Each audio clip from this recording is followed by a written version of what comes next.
आजू के रतिया पापा मड़वा में रोवेले के करा के देहबे कन्यादान।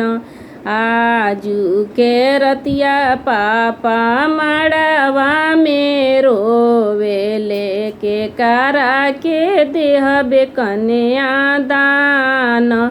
आजू के रतिया मम्मी मड़वा में रोवेली।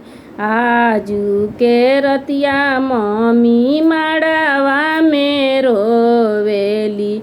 कैसे करब धियावा दान, कैसे करब धियावा दान।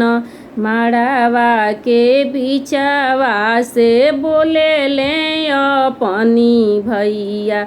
मड़वा के बिचवा से बोले ले अपनी भैया। हमारा के दिह कन्यादान, हमारा के दिह कन्यादान। हमारा के दिह कन्यादान।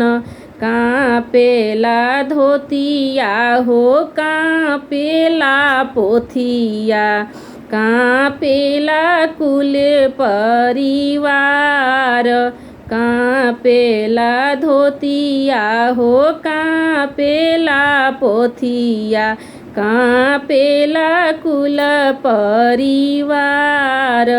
धिया ले कांपिले बाबा पापा हो कवनी पापा। कैसे करब धिया दान। धिया ले कांपिले चाचा हो अपनी चाचा। कैसे करब धिया दान। धियावा के पोसत बाबा कई साल लागेला। धियावा के पोसत बाबा कई साल लागेला।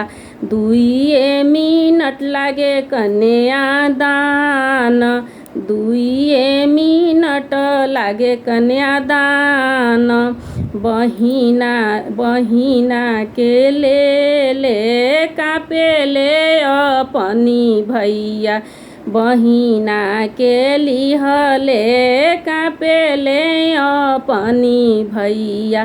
कैसे करब दीदी दान, कैसे करब दीदी दान।